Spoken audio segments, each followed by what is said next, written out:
श्री वारा पुराण नचिकेता द्वारा यमपुरी की यात्रा। लोमहर्षण जी कहते, एक बार व्यास जी के शिष्य वेद वेदांत के पारगामी वैशंपायन राजा जन्मेजय के दरबार में गए, पर उस समय राजा के अश्वमेध यज्ञ में दीक्षित होने के कारण उन्हें फाटक पर रुकना पड़ा। जब यज्ञ समाप्त होने पर वे हस्तिनापुर लौटे तो उन्हें ज्ञात हुआ कि परम ज्ञानी वैशंपायन ऋषि वहां पधारे हैं और गंगा के तट पर उन्होंने अपने रहने का स्थान बना रखा है। ऋषि मुझसे मिलने आए थे, मेरे न मिल पाने से एक प्रकार से यह उनका अपमान ही हुआ। इससे जन्मेजय चिंता से व्याकुल हो गए, उनकी आंखें अकुला उठी। राजा जन्मेजय का जन्म कुरुवंश की अंतिम पीढ़ी में हुआ था, अतः वे शीघ्र ही वैशंपायन ऋषि के पास गए और उनका स्वागत करने के बाद कहा, भगवान, मेरा चित्त चिंता से व्याकुल है। मैं जानना चाहता हूँ कि यमराज की पुरी कैसी और कितनी दूर में विस्तृत है।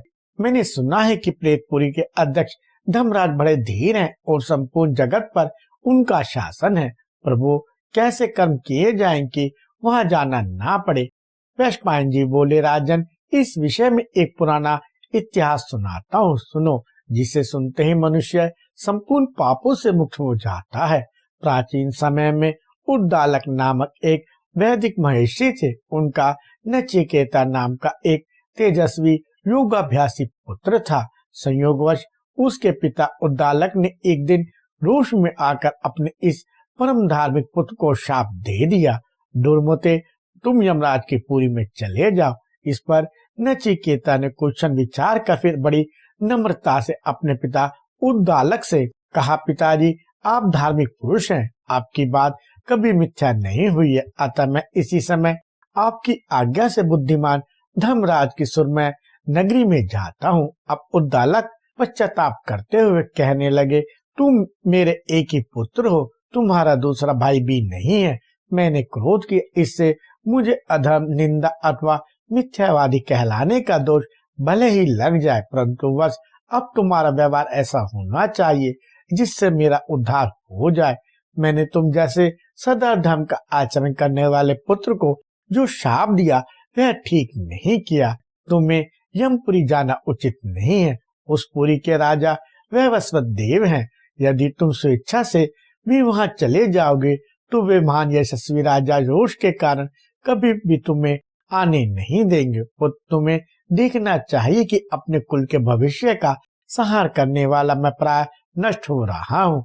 नरक का एक नाम पुत्र है, उससे त्राण देने के कारण लड़के को पुत्र कहते हैं। अतएव लोग इस लोक तथा परलोक के लिए पुत्र की कामना करते हैं। संतानी व्यक्ति का किया हुआ हवन, दिया हुआ दान, तब की हुई तपस्या तथा पितरों का तर्पण प्राय ये सब के सब व्यर्थ हो जाते हैं।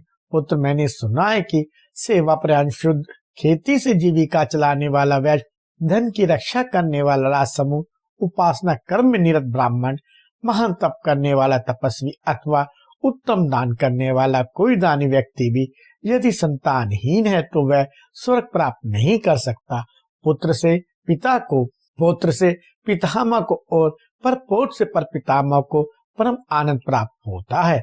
अतः मैं अपने वंश की वृद्धि करने वाले तुम जैसे पुत्र का त्याग नहीं करूंगा। मैं इसके लिए याचना करता हूँ, तुम यमपुरी ना जाओ। वैशंपायन जी ने कहा, राजन, मुनिवर उद्दालक की बात सुनकर नचिकेता ने कहा, पिताजी, आप विषाद ना करें, मैं पुनः यहाँ लौट कर वापस आऊंगा और आप मुझे निश्चित रूप से पुनः देख सकेंगे। सारा संसार जिनको नमस्कार करता है उन दिव्य पुरुष धर्मराज का दर्शन करके मैं पुनः यहाँ निश्चित ही लौट आऊंगा। मुझे मृत्यु से बिल्कुल भय नहीं है। पिताजी, सत्य में बड़ी शक्ति है, वह सत्य स्वर्ग की सीढ़ी है। सूर्य भी सत्य के बल पर ही तपते हैं। अग्नि को सत्य से ही दाहक शक्ति प्राप्त हुई है। सत्य पर ही पृथ्वी टिकी है। सत्य का पालन करने के लिए समुद्र अपनी मर्यादा का अतिक्रमण नहीं करता है। जगत का हित करने के लिए सामवेद सत्य मंत्रों का गान करता है। सत्य पर ही सबकी प्रतिष्ठा है। स्वर्ग और धर्म ये सभी सत्य के रूप हैं। सत्य के अतिरिक्त दूसरा कुछ भी नहीं है। पिताजी, मैंने तो ऐसा सुना है कि सत्य से सब कुछ मिल सकता है और यदि उसका परित्याग कर दिया गया तो कोई भी उत्तम वस्तु हाथ नहीं लग सकती।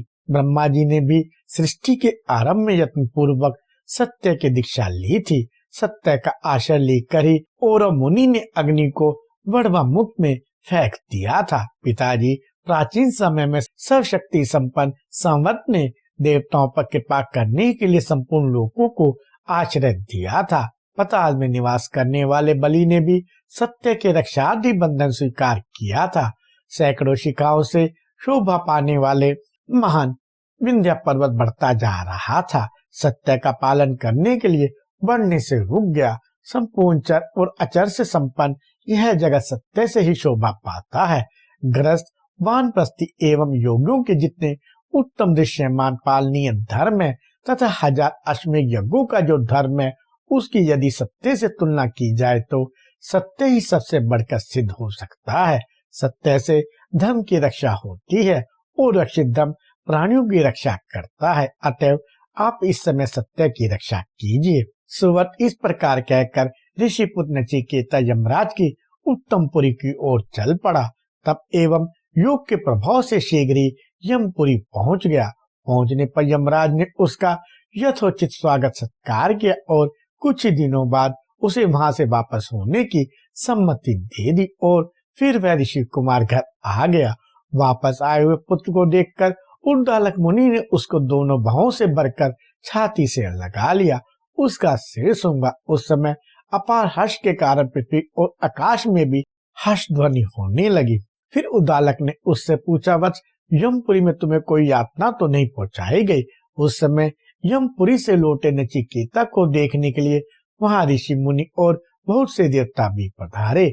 उन ऋषियों में बहुत से नंगे थे, अनेक ऐसे थे जिनका पत्थर से कूटकर अन्न खाने का स्वभाव था।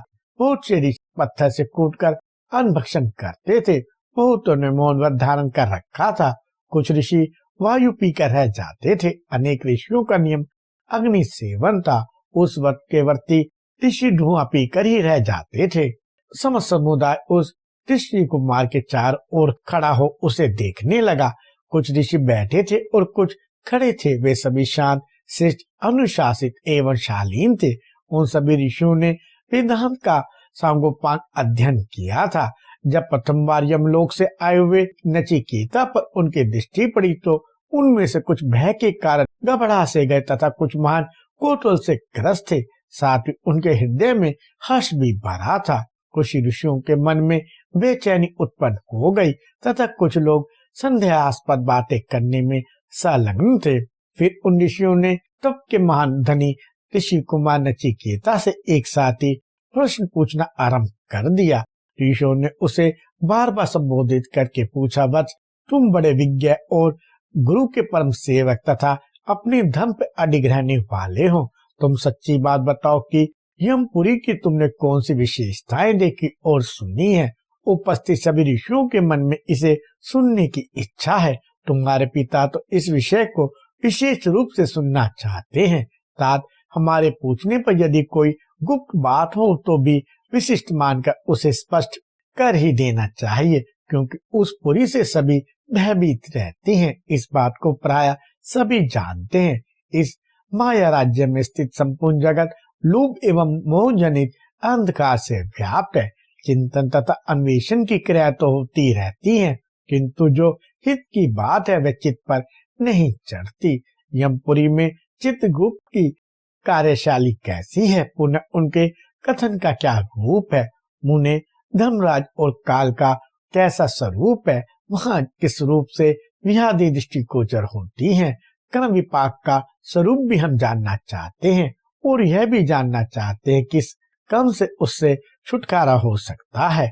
विप्रवर वहां का जैसे दृश्य तुम्हें दिखाई पड़ा हो अथवा श्रवण गोचर हुआ हो तथा तुमने जिसे निश्चित रूप से जाना हो वह सबका सब विस्तार पूर्वक यथावत वर्णन करने की कृपा करो। वैशंपायन जी कहते हैं, जन्मेजय नचिकेता महान मनस्वी मुनि थे। महाराज जब ऋषियों ने उनसे इस प्रकार पूछा और उन श्रेष्ठ मुनि पुत्र ने जो उत्तर दिया, अब मैं वह बताता हूँ, सुनो।